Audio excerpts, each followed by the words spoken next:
Hello दोस्तों, स्वागत है आपका हमारे YouTube चैनल सेफ के ब्लॉग में। मैं आपका दोस्त, आपका भाई आज आपको लेकर आया हूँ दिल्ली के लाल किला पर। ये जो आप सामने मंदिर देख रहे हैं, ये जैन मंदिर है जो पुरानी दिल्ली में स्थित है और ये चांदनी चौक इलाका है। इसके ठीक सामने ये लाल किला है। नवरात्रि का टाइम है तो लाल किले पर रामलीला भी चालू है और मेला भी लगा हुआ है। इस टाइम पर लोगों की अच्छी खासी भीड़ आपको लाल किले पर दिखाई देगी। चलिए आइए लाल किले को अंदर से देखते हैं। ये हमारे लेफ्ट साइड में ये लाल किले के अंदर जाने का एंट्री का रास्ता है। चलिए आइए चलते हैं। लाल किले में एंट्री करने के लिए आपको टिकट भी लेना होता है और टिकट अब ऑनलाइन ही लेना होता है। यहाँ पर आपको QR कोड भी लगा मिलेगा, उसको स्कैन करके आप ASI की साइट पे जाके अपनी टिकट की बुकिंग कर सकते हैं। 35 रुपीज़ का एक टिकट है। हमने टिकट ले लिया है अपना ऑनलाइन। आइए चलिए। देखिए एंट्री गेट पर पूरा चेकिंग एरिया है। यहाँ पर CISF के जवान पूरी तरह से तैनात हैं चेकिंग के लिए, ताकि किसी भी तरह का कोई हथियार अंदर ना ले जाया जाए। तो दोस्तों फाइनली हमने एंट्री कर ली है। देखिए लाल किले के बाहर का नज़ारा है और ये सामने जो आप देख रहे हैं इसको लाहौरी गेट कहा जाता है और यही एंट्री गेट है। चलिए आइए अंदर चलते हैं एंट्री गेट की तरफ। लाल किला दिल्ली के ऐतिहासिक किलेबंद पुरानी दिल्ली के इलाके में स्थित लाल बलुआ पत्थरों से निर्मित है। किले को लाल किला इसकी दीवारों के लाल लाल रंग के कारण कहा जाता है। इस ऐतिहासिक किले को वर्ष 2007 में यूनेस्को द्वारा एक विश्व धरोहर स्थल के रूप में चुना गया। लाल किले के मेन गेट से यानी कि लाहौरी गेट से एंट्री करने के बाद आपको एक रास्ता और दिखाई देगा। ये रास्ता छत्ता चौक की तरफ जाता है। इसी रास्ते पर आपको अंदर चलकर एक मार्केट भी दिखाई देगी। आप इसको छत्ता चौक मार्केट भी कह सकते हैं। आइए मार्केट में चलते हैं और आगे बढ़ते हैं। राजधानी दिल्ली में स्थित भारतीय और मुगल वास्तुशैली से बने इस भव्य ऐतिहासिक कलाकृति का निर्माण 5वें मुगल शासक शाहजहां ने करवाया था। यह शानदार किला दिल्ली के केंद्र में यमुना नदी के तट पर स्थित है, जो कि तीनों तरफ से यमुना नदी से घिरा हुआ है। विश्व धरोहर की लिस्ट में शामिल दुनिया के इस सर्वश्रेष्ठ किले के निर्माण काम की शुरुआत मुगल बादशाह शाहजहां ने 1638 में करवाई थी। भारत के इस भव्य लाल किले का निर्माण 1648 तक करीब 10 साल चला। मुगल बादशाह शाहजहां के द्वारा बनाई गई सभी इमारतों का अपना अलग ऐतिहासिक महत्व है। जैसे कि आप ताजमहल को ही देख सकते हैं, वो दुनिया के 7 अजूबों में शुमार है। आपको बता दें कि शाहजहां इस किले को उनके द्वारा बनाए गए सभी किलों में सबसे बेहद आकर्षक और सुंदर बनाना चाहते थे। इसलिए उन्होंने 1638 में ही अपनी राजधानी आगरा को दिल्ली शिफ्ट कर लिया था। मुगल बादशाह शाहजहां ने आगरा में स्थित ताजमहल को भव्य रूप देने वाले डिजाइनर और मुगल काल के प्रसिद्ध वास्तुकार उस्ताद अहमद लाहौरी को इस किले की शाही डिजाइन बनाने के लिए चुना था। वहीं उस्ताद अहमद अपने नाम की तरह ही अपनी कल्पना शक्ति से शानदार इमारत बनाने में उस्ताद थे। इस भव्य किले के बनने की वजह से भारत की राजधानी दिल्ली को शाहजहानाबाद कहा जाता था। इसकी दीवारें काफी बेहतर तरीके से तराशी गई हैं। ये दीवारें 2 मेन दरवाजों पर खुली है। पहला दिल्ली दरवाजा और दूसरा लाहौरी दरवाजा।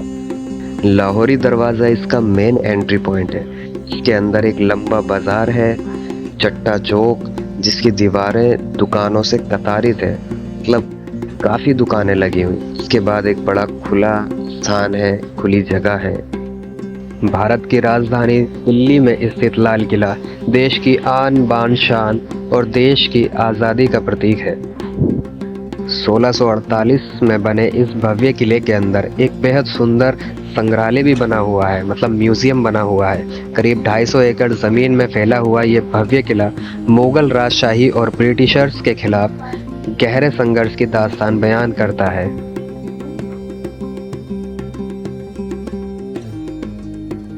जब आप चट्टा चौक से आगे निकलते हैं तो ये आपको सामने वाइट कलर में जो दिख रहा है, ये आपको नौबत खाना दिखाई देता है। चलिए आइए चलते हैं, दिखाते हैं नौबत खाना। देखिए ये है नौबत खाना। नौबत खाना या नक्कार खाना भी कह सकते हैं। इसको एक ड्रम हाउस भी कहा जाता है। अंग्रेजों ने सबसे पहले इसी गेट में किले का जो म्यूजियम है उसको बनाया। बाद में इसे मुमताज महल में बदल दिया गया था। नौबत खाने में जो संगीतकार होते थे वो जो नॉर्मल आम पब्लिक होती थी जो दीवाने आम में बैठती थी, अभी हम दीवाने आम दिखाएंगे आपको। तो उस दरबार में बादशाह और जो नॉर्मल पब्लिक होती थी उनके आने की घोषणा करते थे। और चुने हुए वक्त में जो घंटे होते थे उनमें 5 बार संगीत भी बजाया जाता था। कुछ इतिहासकारों का मानना है कि बाद के मुगल बादशाह जहांदार शाह और बादशाह फर्रुखसियार का यहाँ पर कत्ल किया गया था।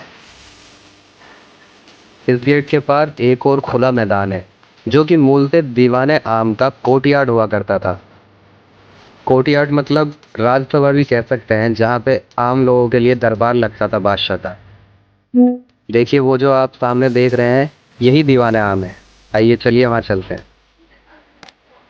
तो दोस्तों देखिए ये है दीवाने आम। ये वही जगह है जहाँ पर बादशाह आम पब्लिक के लिए, आम लोगों के लिए दरबार लगाया करते थे। यहाँ पे लोग आते थे, अपनी जो भी परेशानियाँ होती थी वो बादशाह के सामने रखते थे। इस पूरे दीवाने आम की जो नक्काशी है कितने बेहतर तरीके से और कितनी खूबसूरती से बनाई गई है, आप खुद देख सकते हैं। और चारों तरफ से इसका जो नज़ारा है बेहतरीन दिखाई देता है।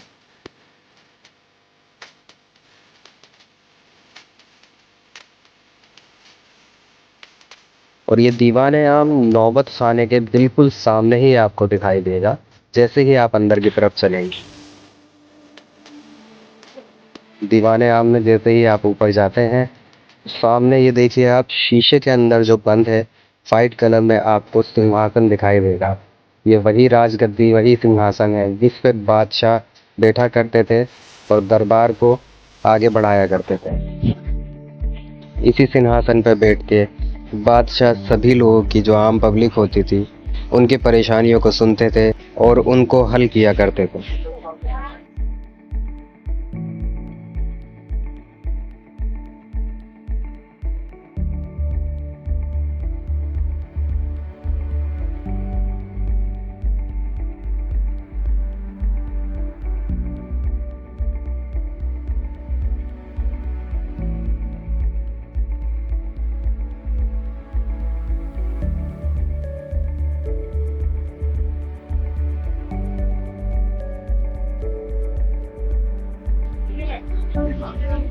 ये देखिए ये जो बादशाह की राजगद्दी है उसका डिजाइन कितना शानदार बना हुआ है। देखिए मैं पास से दिखाता हूँ आपको, कितने बेहतर तरीके से इसे नक्काशा गया है। इसमें डिजाइन बनाए गए हैं, फूल पत्तियों के डिजाइन और भी कई तरह के खूबसूरत डिजाइन बने हुए हैं, पक्षियों के डिजाइन बने हुए हैं। देखिए कितनी खूबसूरती के साथ ये पूरी राजगद्दी तैयार की गई है और कितनी प्यारी लग रही है।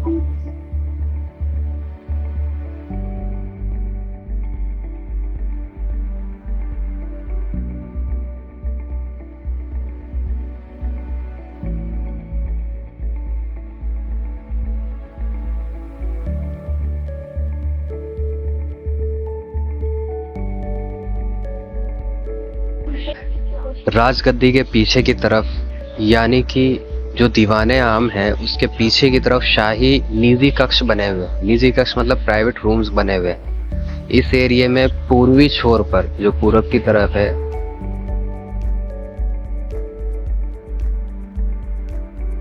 ये यहाँ पे दीवाने आम के पीछे की तरफ हर तरफ आपको हरियाली दिखाई देगी, गार्डन दिखाई देगा, बहुत बड़ा गार्डन। और ये जो वाइट कलर में, सफ़ेद कलर में आप देख रहे हैं, यही है वो प्राइवेट रूम्स या निजी कक्ष। ये यहाँ पे जो आप देख रहे हैं खाली जगह है, यहाँ पे कभी बहुत बड़ा फुवारा हुआ करता था, या एक तरह से इसको स्विमिंग पूल भी कह सकते हैं, राजशाही स्विमिंग पूल उस टाइम का।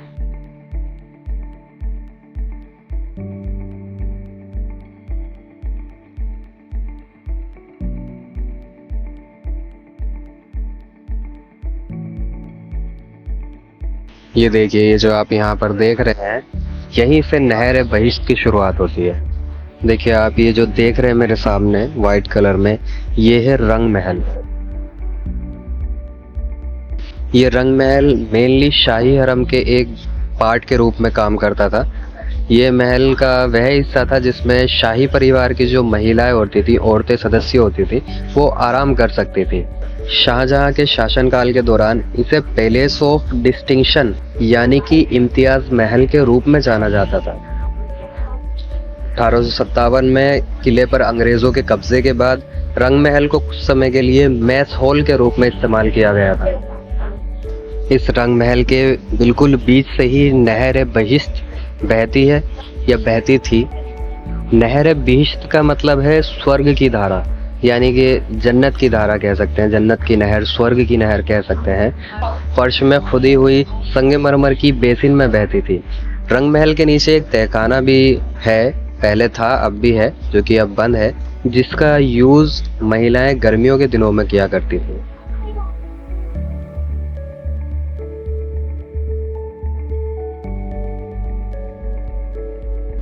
देखिए यही है वो नीचे जाने का तहखाने का रास्ता जहाँ महिलाएं गर्मियों में जाया करती थी। वो इसलिए क्योंकि गर्मियों के वक्त में नीचे का हिस्सा ठंडा रहता था, ऊपर नहर बहिश्त बहती थी और नीचे ठंडक रहती थी, तो इसलिए गर्मियों में तहखाने की तरफ जाया करती थी। देखिए ये यहाँ पे थोड़ा आगे चलेंगे तो खास महल हमें दिखाई देगा। दिल्ली में खास महल मुगल सम्राट या मुगल बादशाह के जो निजी निवास के रूप में काम करता था। इसमें 3 भाग होते हैं। पहला चैम्बर ऑफ टेलिंग बीट्स मतलब 20 तस्बीह खाना। दूसरा शयन कक्ष, शयन कक्ष मतलब बेडरूम या ख्वाबगाह कह सकते हैं। और तीसरा अलमारी मतलब तोशा खाना या बैठने का कमरा मतलब बैठक। ये जो आप आगे देख रहे हैं ये है दीवाने खास। दीवाने खास जो बादशाह का पर्सनल मीटिंग रूम हुआ करता था, पर्सनल मीटिंग रूम कह सकते हैं इसे, क्योंकि इसमें जो सचिवीय और मंत्रिमंडल या सभासद होते थे उनके साथ में मीटिंग होती थी, बैठक होती थी यहीं पर। इसके नाम से ही पता चलता है कि ये बादशाह का खास पर्सनल रूम हुआ करता था, मीटिंग रूम हुआ करता था, दीवाने खास।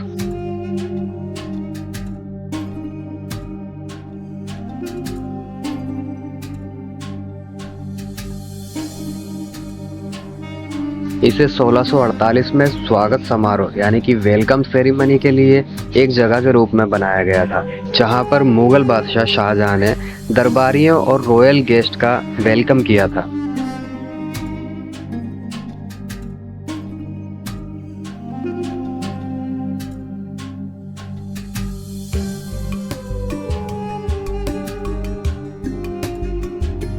इसे शाह महल के नाम से भी जाना जाता था।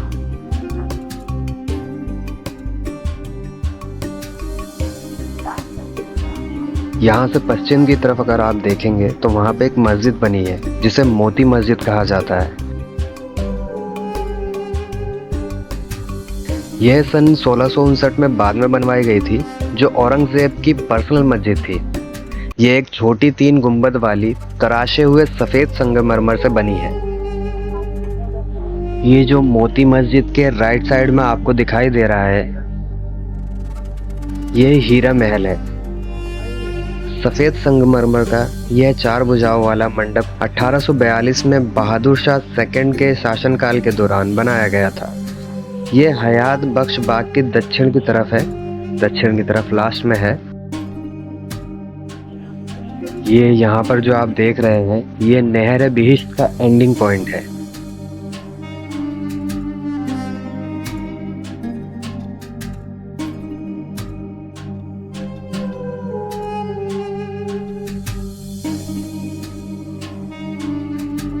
देखिए ये जो आप देख रहे हैं ये भवन, ये सावन और भादो मंडप है। हयात बख्श बाग के नॉर्थ एंड साउथ किनारों में संगमरमर के 2 समान मंडप है, जिन्हें वर्षा ऋतु के 2 मुख्य महीनों के नामों पर सावन और भादो कहा जाता है। ऐसा कहा जाता है कि यह मंडप किसी समय बहुत अलंकृत हुआ करते थे, मतलब बहुत सजे हुए हुआ करते थे, पर अब किसी भी आंतरिक सजावट से वंचित है। देखिए दोस्तों, ये जो आप सामने देख रहे हैं ये इंडियन पोस्ट ऑफिस की डिपार्टमेंट ऑफ पोस्ट की फ्लैटली गैलरी है। यहाँ पर आपको पोस्ट ऑफिस के डिफरेंट टाइप्स के स्टैम्प्स आपको देखने को मिलेंगे एंड साथ ही आपको यहाँ पर इंडियन पोस्ट की कंप्लीट हिस्ट्री आपको देखने को मिलेगी। जैसे कि इंडियन पोस्ट की शुरुआत कैसे हुई थी, उस टाइम पे स्टाम्प कौन से यूज़ किए जाते थे, फिर उसमें क्या चेंजेस हुए एंड नाउ अब क्या चल रहा है, किस तरह के स्टाम्प यूज़ कर रहे हैं, हर तरह की इन्फॉर्मेशन आपको मिलेगी। हमें यहाँ पर आते आते टाइम ज़्यादा हो गया था तो ये बंद हो चुका है और इसका टिकट हमें नहीं मिला है। तो गाइस आज का व्लॉग हम यहीं पर समाप्त करते हैं। वीडियो अच्छी लगी हो तो लाइक करें, शेयर करें, सब्सक्राइब करें और कमेंट में ज़रूर बताएं कि नेक्स्ट व्लॉग आप कहाँ का देखना चाहते हैं। Thank you for watching our videos. Bye.